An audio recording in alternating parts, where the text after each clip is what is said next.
جو امام کی شہادت سے وہ سبق ہے، وہ لیسن ہے، اور میں کہوں گا کہ وہ جوہر ہے جو ہمیں کشید کرنا چاہیے کہ امام علی مقام امام حسین رضی اللہ تعالیٰ عنہ کی شہادت سے کیا چیزیں ہمیں سمجھنی ہیں، کیا چیزیں ہمیں سیکھنی ہیں.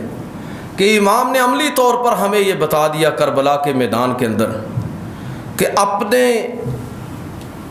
دور کے اندر زندہ رہنا اور چیز ہوتی ہے، اور تاریخ کے اندر زندہ ہو جانا ہمیشہ کے لیے یہ دوسری چیز ہے.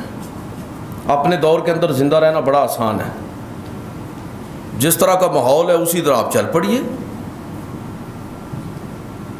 پنجابی میں کہتے ہیں جنہیں لائی گلی وہ نہ چلی، بات ختم.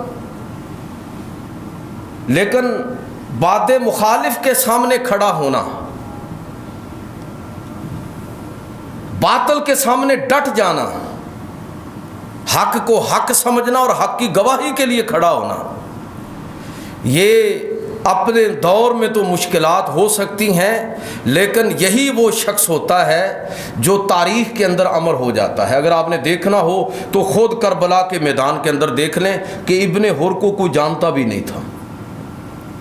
ایک لمحہ پہلے ابن حر کو کوئی جانتا بھی نہیں تھا، لیکن جب اس نے حق کو جان لیا، حق کو پہچان لیا، تو وہی حر کربلا کے میدان کے اندر شہید ہو کر بظاہر وہ منصب جو سرداری کا تھا وہ بھی گیا، جان بھی گئی، سب کچھ گیا، لیکن تاریخ کے اندر ابن حر ایک استعارہ ہے جرت اور بہادری کا، حق کی حمایت کا.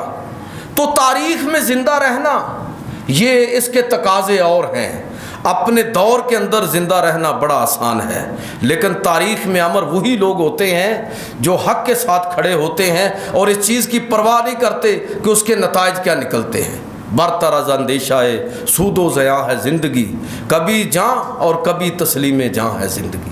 جس آدمی کا یہ مطمع نظر ہو کہ صرف اور صرف اللہ کی رضا کے لیے کھڑا ہونا ہے، حق کے ساتھ کھڑا ہونا ہے، نتائج کی پرواہ نہیں کرنی، یہ وہ لوگ ہیں جو تاریخ کے اندر زندہ رہتے ہیں. تو امام نے ہمیں یہ بتا دیا کہ تاریخ میں زندہ رہنے کے تقاضے کیا ہیں اور اپنے دور کے اندر کیسے آدمی زندہ رہتا ہے. یہ بات بھی ہمیں بتائی عملی طور پر کہ نظریات کے مزارات بنا کے مجاور بن کے بیٹھنا بڑا آسان ہے. جس طرح برِ صغیر میں آپ دیکھیں کہ صوفیاء کے مشن کو کس طرح لوگوں نے دفن کیا قبروں کے اندر، اور اس کے اوپر اپنے اپنے ڈیرے بنا لیے، اپنے اپنی درگاہیں بنا لی ہیں.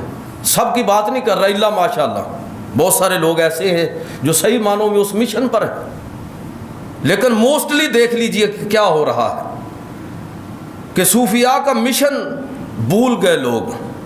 نذرانوں اور عقیدتوں کا مرکز بننے کی کوششیں ہر طرف ہو رہی ہیں. وہ مشن ہی نظروں سے اوجھل ہو گیا جس کے لیے ہمارے بزرگوں نے، صوفیاء کرام نے اپنے علاقے، اپنے گھر بار چھوڑے اور برِ صغیر کا سفر کیا، مشکلیں برداشت کی.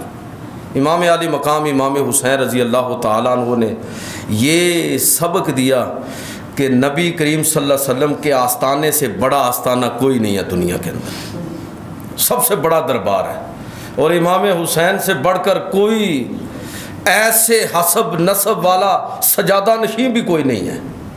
اگر ادھر ہی رکتے مدینہ کے اندر تو نذرانوں کی کمی نہیں تھی. یزید تو بار بار کہہ رہا ہے کہ جو چاہیے آپ کو آپ فرما دیجئے، جو چاہے سوائے خلافت کے، بیعت کر لیجئے، جو چاہتے ہیں آپ کو مل جائے گا. لیکن امام علی مقام امام حسین رضی اللہ تعالیٰ عنہ نے یہ عملی طور پر بتایا کہ اصل قربانی کیا ہے. نظریات کے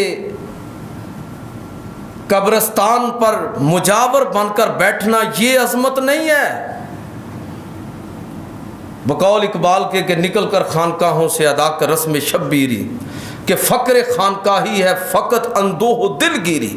یہ بہت بڑا پیغام ہے محراب و منبر کے وارثوں کے لیے، اور یہ بہت بڑا پیغام ہے آستانوں کے سجادہ نشین اور گدی نشینوں کے لیے کہ اگر حسینیت کے رستے پر ہو تو پھر حق کو پہچان کر اس کے لیے نکلو. تمہاری زندگی اس مشن کے لیے ہونی چاہیے جو محمد رسول اللہ نے برپا کیا تھا. تو امام علی مقام امام حسین رضی اللہ تعالیٰ عنہ کا جو یہ مشن ہے اور یہ ان کی جو شہادت ہے، یہ بہت بڑا لیسن اور سبق ہے. اس میں سے آستانہ بھی چھوڑا، مفادات بھی چھوڑے. ایک تیسری چیز جو آپ کی سیرت سے ہمیں سمجھ